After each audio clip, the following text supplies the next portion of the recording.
میری عمر ابھی 20 سال تھی کہ میری سوتیلی ماں نے میری شادی کر دی۔ وہ جیسی بھی تھی مگر میرے لیے اس نے اچھا ہی سوچا تھا۔ میرے شوہر انگلینڈ میں اپنی فیملی سمیت رہتے تھے، سو میں بھی نکاح کے 6 ماہ کے بعد رخصت ہو کر انگلینڈ آ گئی۔ میں بنیادی طور پر ایک گھریلو عورت تھی، مگر شوہر چاہتے تھے کہ میں جاب کروں۔ میں نے گریجویشن کیا ہوا تھا۔ مزید کچھ کورسز کرنے کے بعد مجھے ایک اسکول میں نوکری مل گئی۔ دن پرسکون انداز میں گزرنے لگے۔ دیکھتے ہی دیکھتے اللہ نے مجھے 2 بچوں سے نواز دیا۔ میری ساس گھر پر ہی ہوتی تھیں اور بچوں کی دیکھ بھال بآسانی کر لیتی تھیں۔ بڑی بیٹی ہانیہ 4 سال کی اور چھوٹی بیٹی شائنہ 6 ماہ کی ہوئی تھی۔ انہی دنوں میری ساس کی طبیعت خراب رہنے لگی، مگر وہ ظاہر نہ ہونے دیتی تھیں۔ اکثر ہانیہ شکایت کرتی کہ دادو کمرے میں کسی سے بات کرتی ہیں۔ میں اس کو چپ کروا دیتی کہ فون پر بات کر رہی ہوں گی۔ وقت گزرتا گیا اور میری چھوٹی بیٹی 2 سال کی ہو گئی۔ ان دنوں ساس بے حد بیمار ہو گئیں، حتیٰ کہ کسی سے بات کرنا بھی چھوڑ گئیں۔ میں اس صورتحال سے کافی پریشان تھی۔ ڈاکٹرز نے ان کو ہسپتال میں داخل کر لیا۔ میں نے اسکول سے چھٹیاں لے لیں اور گھر اور بچوں کے ساتھ ساس کا بھی خیال رکھنے لگی، مگر وہ نہ بچ سکیں اور ایک شام خاموشی سے اس دنیا کو چھوڑ گئیں۔ مرنے سے ایک دن پہلے انہوں نے مجھے اپنے پاس بلایا اور اشارے سے قریب آنے کو کہا۔ میں نے ان کے منہ کے قریب جا کر سنا تو وہ بولیں، یہاں سے چلے جاؤ، یہاں مت رہنا۔ ان کی آواز میں نہ جانے کیا تھا کہ میں لرز کر رہ گئی۔ شوہر سے ذکر کیا تو بولے، ہسپتال سے جانے کا کہتی ہوں گی۔ ان کو ہسپتال اور دواؤں سے بہت الرجی تھی، اس لیے میں بھی یہی سمجھ بیٹھی، مگر میں نہیں جانتی تھی کہ وہ ہم سے کیا کہنا چاہتی تھیں۔ اگلے دن ان کی موت سے ہمارا گھر کا گھر افسردہ ہو گیا۔ 1 ماہ ان کو پاکستان لانے اور تدفین وغیرہ میں لگ گیا۔ واپس گھر پہنچی تو نوکری کی فکر ہوئی۔ شوہر سے بات کی کہ نوکری چھوڑ دی جائے تو وہ بولے، اب بچے بڑے ہو رہے ہیں، اسکول میں تم ہوگی تو ان کی فکر نہیں ہوگی۔ میں بھی سوچ میں پڑ گئی۔ ہانیہ تو میرے ساتھ ہی اسکول جاتی تھی، مگر شائنہ ابھی چھوٹی تھی، اس کے لیے ڈے کیئر کا انتظام بھی نہیں کیا تھا۔ پڑوسن ایک اچھی عورت تھی، اس کے پاس چھوڑ کر میں پہلے دن اسکول گئی۔ طویل غیر حاضری کے بعد کام کا لوڈ تھا۔ آتے آتے شام کے 4 بج گئے۔ بھاگم بھاگ بڑی بیٹی کو لیے پڑوسن کے پاس آئی، دیکھا تو شائنہ سو رہی تھی۔ بہت شکریہ ادا کیا۔ پڑوسن نے چائے پہ روک لیا، چائے کی طلب بھی تھی، سو میں بیٹھ گئی۔ اس کا نام سارا تھا اور وہ بھی مسلم تھی۔ اس کے 2 بیٹے تھے جو اسکول جاتے تھے۔ سارا نے بیبی سیٹر کی تجویز دی۔ وہ کمپنی کو جانتی تھی جہاں سے بیبی سیٹر کی خدمات حاصل کی جا سکتی تھیں۔ اندھا کیا چاہے 2 آنکھیں۔ میں نے فوراً رابطہ نمبر لیا۔ سارا نے مجھے بتایا کہ کمپنی میں ایک مسلم لڑکی بھی کام کرتی تھی جس کا نام عالیہ تھا۔ اسی کو بلانے کا کہا کیونکہ سارا بھی ضرورت کے وقت اسی کو بلاتی تھی۔ میں نے کمپنی کو فون کیا اور عالیہ کو بھیجنے کا کہا۔ کمپنی نے شام 8 بجے کا وقت دیا۔ میں بے چینی سے اس کا انتظار کرنے لگی۔ ٹھیک 8 بجے عالیہ آ گئی۔ وہ ایک سلجھی ہوئی لڑکی تھی، عمر 22 سال کے لگ بھگ تھی۔ وہ اپنا اور اپنی ماں کا پیٹ بھرنے کے لیے نوکری کر رہی تھی۔ عالیہ کا سارا بایو ڈیٹا کمپنی نے بھیج دیا تھا۔ مجھے بھی وہ ایک مخلص لڑکی لگی اور میں نے اسے نوکری پر رکھ لیا۔ جب اسے معلوم ہوا کہ میں اسے مستقل طور پر رکھ رہی ہوں تو وہ بے حد خوش ہوئی اور اگلے دن صبح 8 بجے آنے کا وعدہ کر لیا۔ اگلے دن صبح وہ ٹھیک 8 بجے گھر آ گئی۔ شائنہ اسے دیکھ کر بہت خوش ہو گئی۔ وہ گھر سے جانا نہیں چاہتی تھی، اب ایک کھیلنے والا انسان اسے مل رہا تھا۔ وہ جلد ہی دوست بن گئیں۔ میں اور میرے شوہر بہت مطمئن ہو گئے اور اپنے اپنے کام پہ چلے گئے۔ شائنہ ایک خوش مزاج بچی تھی۔ وہ 2 سال کی ہو گئی تھی اور بہت باتیں کرنے لگی تھی۔ پورے گھر میں بھاگتی دوڑتی پھرتی۔ ہانیہ اسکول سے آ جاتی تو دونوں مل کر بہت ادھم مچاتی تھیں۔ دیکھتے ہی دیکھتے 1 ماہ گزر گیا اور عالیہ نے میرا بھروسہ جیت لیا۔ وہ ایک اچھی اور مخلص لڑکی تھی۔ کچھ دنوں سے میں یہ دیکھ رہی تھی کہ وہ مجھ سے کچھ کہنا چاہتی تھی۔ کئی بار وہ کچھ کہنا شروع کرتی مگر بات کو چھوڑ دیتی اور خدا حافظ کہہ کر نکل جاتی۔ میں نے سوچا شاید اس کی ماں ٹھیک نہیں تو چھٹی لینا چاہتی ہوگی۔ یہ سوچ کر میں نے اگلے دن اسے چائے پر روک لیا۔ وہ کپ ہاتھوں میں لیے گمسم سی بیٹھی تھی۔ میں نے خود ہی سے پوچھا کہ سب خیریت ہے؟ وہ مسکرائی اور ہاں میں سر ہلایا۔ میں نے اس کے ہاتھ پر ہاتھ رکھا اور اسے یقین دلایا کہ وہ مجھ سے کوئی بھی بات کر سکتی ہے۔ وہ چپ چاپ مجھے دیکھنے لگی۔ اس کی آنکھوں میں ایک الجھن سی تھی۔ وہ بولی، اوپر دائیں کمرے میں کون رہتا ہے؟ میں ایک دم حیران سی ہو گئی۔ وہاں میری ساس رہتی تھیں۔ میں نے کہا، کیا بات ہے، بولو۔ کچھ نہیں، بیبی وہاں چلی جاتی ہے اور باتیں کرتی ہے، اس نے بتایا۔ میں سوچ میں پڑ گئی۔ وہ اجازت لے کر چلی گئی۔ رات کو شوہر سے یہ بات کی تو وہ بولے، تم بھی کیا فضول باتیں سوچنے لگی ہو؟ شائنہ امی سے بہت قریب تھی، ان کی تصویر سے باتیں کرتی ہوگی۔ مجھے بھی سن کر سکون سا ہو گیا، واقعی ایسا ہی تھا۔ اماں اسے بہت لاڈ کرتی تھیں۔ اگلے دن میں نے عالیہ کو بھی سمجھا دیا، وہ بھی مطمئن ہو گئی۔ اس شام ہماری شادی کی سالگرہ تھی۔ شوہر بہت خوشگوار موڈ میں تھے۔ انہوں نے ایک فلم دیکھنے کا پلان بنا رکھا تھا اور کھانا بھی باہر ہی کھانے والے تھے۔ میں نے عالیہ سے بات کر لی کہ وہ رات 11 بجے تک بچوں کے پاس ہی رک جائے۔ ہماری کوشش تھی کہ ہم جلد گھر آ جائیں گے۔ وقت مقررہ پر عالیہ گھر آ گئی۔ شام کے 6 بجے تھے۔ بچیاں ٹی وی پر کارٹون دیکھ رہی تھیں۔ میں نے عالیہ کو سب اوقات سمجھا دیے تھے کہ بچیوں کو 8 بجے سونے کے لیے اوپر ان کے کمرے میں لے جائے اور کھانا وہ کھا چکی ہیں۔ عالیہ کے لیے فریج میں کھانا موجود تھا جو وہ کھا لے۔ ایمرجنسی کے طور پر وہ مجھے یا میرے شوہر کو فون کر سکتی تھی، مگر میں نہیں جانتی تھی کہ میں اس کی زندگی کو داؤ پر لگا کر جا رہی ہوں۔ ہمارے جانے کے بعد عالیہ نے دروازے بند کر دیے اور تمام کھڑکیاں بھی چیک کر لیں۔ باقی کی واقعات عالیہ نے مجھے بتائے، اسی کی زبانی سنیے۔ مسٹر اور مسز احمد کے جانے کے بعد میں بچیوں کے پاس آ گئی۔ ان کا کھیلنے کا موڈ تھا، چنانچہ میں ان کے ساتھ رہی۔ ٹھیک 8 بجے میں نے ان کو دودھ کا گلاس دینے کے بعد سونے کے لیے اوپر ان کے کمرے میں لے گئی۔ اوپر کی منزل پر 3 بیڈ روم تھے۔ دائیں جانب پہلا کمرہ مسز احمد کی ساس یعنی ہانیہ کی دادی اماں کا تھا۔ دوسرا ماسٹر بیڈ روم تھا جو والدین کے استعمال میں تھا۔ دوسری جانب بچیوں کا کمرہ تھا۔ ان کمروں میں اٹیچ باتھ بھی تھے۔ بچیوں کا کمرہ خاصا کھلا تھا۔ ایک طرف دونوں کے بیڈ لگے تھے۔ اس کے سامنے بچیوں کے کپڑوں کی الماری تھی۔ سامنے کے حصے میں قالین بچھا کر کھلونوں کے ریک اور ایک چھوٹا سا خیمہ لگا تھا۔ یہ کھیلنے کی جگہ تھی۔ بچیاں خیمے میں بہت خوشی سے کھیلتی تھیں۔ اس میں ٹارچ لائٹ اور کچھ کھلونے تھے۔ نیچے ایک نرم گدا بچھا ہوا تھا۔ بچیوں کے بستر ٹھیک کرنے اور ان کو برش کروانے کے بعد ان کے بستر پر لٹا دیا۔ ہانیہ کا سونے کا ارادہ نہیں تھا، بلکہ وہ کہانی سننا چاہتی تھی۔ میں نے ایک کہانیوں کی کتاب کھلونوں کے ریک سے نکالی جو ہانیہ کی پسندیدہ تھی اور اس میں سے ایک کہانی سنانے لگی۔ اس دوران میں شائنہ سو گئی تھی۔ ہانیہ کو شب بخیر کہہ کر میں نے دروازہ بند کیا اور نیچے آ گئی۔ گھڑی کی سوئیاں 9 بجا رہی تھیں۔ مجھے کچھ بھوک لگ گئی تھی۔ میں نے فریج میں جھانکا تو پاستا اور ایک پیزا موجود تھا۔ میں نے پیزے کے 2 سلائس کاٹے اور گرم کرنے اوون میں رکھ دیے۔ گھر میں ایک عجیب سی خاموشی تھی۔ مجھے گھبراہٹ سی ہونے لگی تو ماں کو فون ملایا۔ ان سے بات کر کے کافی سکون محسوس ہوا۔ ان سے اپنی گھبراہٹ کا ذکر کیا تو وہ بولیں، اکثر نئی جگہ پر ایسا ہوتا ہے۔ دن میں جہاں کوئی الجھن نہیں ہوتی وہاں رات میں عجیب سی اجنبیت محسوس ہوتی ہے۔ تم پریشان نہ ہو، 2 گھنٹے میں گھر والے آ جائیں گے تو تم آ جانا، میں تمہارے انتظار میں جاگ رہی ہوں۔ یہ بات سن کر مجھے بھی حوصلہ ہوا۔ واقعی میں خواہ مخواہ گھبرا رہی تھی۔ فون بند کر کے میں وہیں کھڑی سوچ ہی رہی تھی کہ اچانک اوون کی بیپ ہوئی اور میں اچھل پڑی۔ اوہو، مجھے کیا ہو گیا ہے؟ میں نے خود کلامی کی اور اوون سے پیزا نکال کر فریج سے ایک سوڈا کین لے کر لاؤنج میں آ گئی۔ ٹی وی لگانے کے لیے جب ریموٹ کے لیے نظر دوڑائی تو وہ کہیں نظر نہ آیا۔ میں نے صوفہ، کشن، میز کے نیچے ہر جگہ تلاش کیا مگر اسے نہ ملنا تھا نہ ملا۔ تھک کر میں صوفے پر بیٹھ گئی اور پیزا کھانے لگی۔ ابھی میں نے 2-3 نوالے ہی کھائے ہوں گے کہ مجھے ہنسنے کی آواز سنائی دی۔ میں نے پلیٹ میز پر رکھ کر سیڑھیوں کے پاس آ کر کان لگائے۔ اسی وقت دوبارہ ہنسی کی آواز سنائی دی۔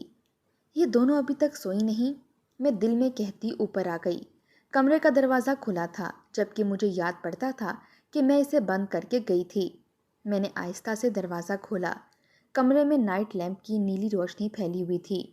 چھوٹی بیٹی شائنہ اپنے بستر پر بے خبر سو رہی تھی لیکن ہانیہ کا بستر خالی تھا۔ میں نے نظر گھمائی تو خیمے میں روشنی نظر آئی، ساتھ ہی بچی کا سایہ بھی تھا۔ میں خیمے کی طرف گئی اور نیچے بیٹھ کر اسے کھولنے لگی۔ ہانیہ، ساتھ ہی میں نے دھیرے سے کہا۔ آپی، میں یہاں ہوں، مجھے اپنے پیچھے سے آواز آئی۔ میں نے بیٹھے بیٹھے گردن گھما کر دیکھا تو ہانیہ بیڈ کے نیچے تھی۔ اس نے اشارہ کیا کہ وہ خیمے میں نہیں ہے۔ میرا دماغ چکرا کر رہ گیا۔ میں نے آگے بڑھ کر خیمہ کھول دیا۔ اس میں کوئی نہ تھا، ٹارچ جل رہی تھی۔ میں گھبرا کر اٹھ کھڑی ہوئی۔ مجھے کچھ سمجھ نہیں آ رہا تھا۔ میں نے شائنہ کو سوئے ہوئے ہی گود میں اٹھایا اور ہانیہ کا ہاتھ پکڑ کر نیچے اترتی چلی گئی، مگر ہانیہ نے ہاتھ چھڑا کر واپس اوپر کی طرف جانا چاہا۔ میں نے اسے رکنے کو کہا۔ شائنہ کو صوفے پر لٹا کر میں نے اسے بلایا۔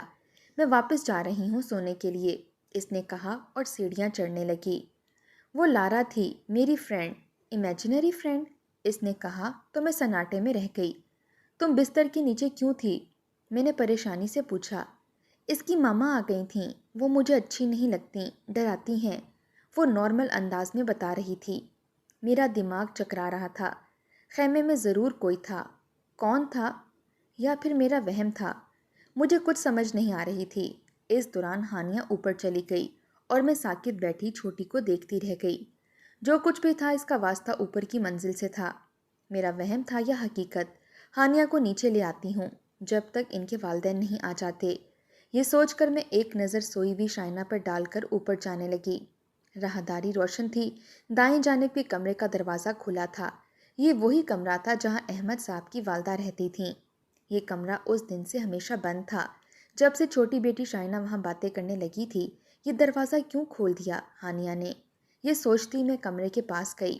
ہانیہ، کہاں ہو آپ؟ میں نے آواز دی، ساتھ ہی دروازہ کھولا۔ کمرے میں اندھیرا تھا۔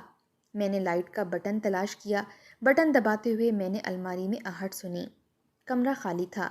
کمرے کے وسط میں بیڈ بچھا تھا۔ اس کے سامنے والی دیوار میں ایک بڑی کھڑکی تھی۔ بیڈ کی دوسری طرف ایک دیوار گیر الماری تھی۔ آہٹ وہیں سے سنائی دی تھی۔ میں پریشانی سے الماری کی طرف گئی۔ ہانیہ، آپ یہاں ہو؟ میں نے اس کے ہینڈل کو چھوا۔ اسی وقت میرے پاؤں پر کسی نے ہاتھ رکھا۔ ہانیہ ہمیشہ بیڈ کے نیچے چھپ کر کھیلتی تھی۔ میں نے دیکھے بنا کہا، یہ کھیلنے کا وقت نہیں ہے۔ اسی دم پیچھے سے آواز آئی، آپی میں یہاں ہوں۔ میں نے جھٹکے سے مڑ کر دیکھا تو ہانیہ دروازے میں کھڑی تھی۔ تو یہ ہاتھ کس کا تھا؟ میں نے نیچے دیکھا تو ایک سفید سا بازو نظر آیا اور میرے حلق سے چیخ نکل گئی۔ میں بری طرح دوڑتی ہوئی نیچے آ گئی۔ ہانیہ میرے ساتھ تھی۔ میں اس گھر میں نہیں رہ سکتی تھی۔ مجھے جانا ہوگا۔ چلو بچوں، ہمیں جانا ہوگا۔ ابھی میں نے ہانیہ سے کہا اور شائنہ کو اٹھانا چاہا مگر صوفہ خالی تھا۔ شائنہ وہاں نہیں تھی۔ شائنہ کے غائب ہو جانے سے میری حالت غیر ہو گئی۔ میں چیخ چیخ کر اسے آوازیں دینے لگی۔ ہانیہ بھی ڈر گئی تھی۔ مجھے کوئی جواب نہ ملا تو میں صوفے پر گر کر رونے لگی۔ میرا ذہن معاف ہو گیا تھا۔ ہانیہ مجھ سے لگ کر رونے لگی۔ اسے روتا دیکھ کر میں نے خود کو سنبھالا۔ مجھے ہمت کرنی ہوگی، ایسا کچھ نہیں ہو سکتا۔ میں ان بچوں کی نگران تھی۔ میں انہیں کچھ نہیں ہونے دے سکتی تھی۔ چاہے کچھ بھی ہو جائے، مجھے بچیوں کی حفاظت کرنی ہوگی۔ میں نے آنسو پونچھ ڈالے، ہانیہ کو ساتھ لیا، اس کو تسلی دی اور کہا کہ ہمیں شائنہ کو ڈھونڈنا ہے۔ ہم اسے پورے گھر میں تلاش کریں گے، وہ کہیں نہیں جا سکتی، وہ یہیں ہوگی اسی گھر میں۔ یہ سب سمجھانے کے بعد میں نے شائنہ کو ڈھونڈنا شروع کر دیا۔ نیچے ڈرائنگ روم اور ٹی وی لاؤنج کے علاوہ ایک اسٹڈی روم بھی تھا۔ میں وہاں گئی، ہانیہ بھی میرے پیچھے پیچھے تھی۔ پورا کمرہ خالی تھا، وہاں کوئی نہیں تھا۔ میں نے شائنہ کو آواز دی مگر کوئی جواب نہ ملا۔ ہانیہ باہر نکل گئی، میں اس کے پیچھے ہی باہر آ گئی تھی۔ میں نے سوچا فون کروں اور مسز احمد کو یہ سب بتاؤں مگر وہ میری بات کا یقین نہ کرتیں اور شائنہ کا خیال نہ رکھنے کے لیے الٹا مجھے سرزنش کرتیں۔ میں نے شائنہ کے بارے میں سوچنا شروع کر دیا، وہ کہاں جا سکتی ہے؟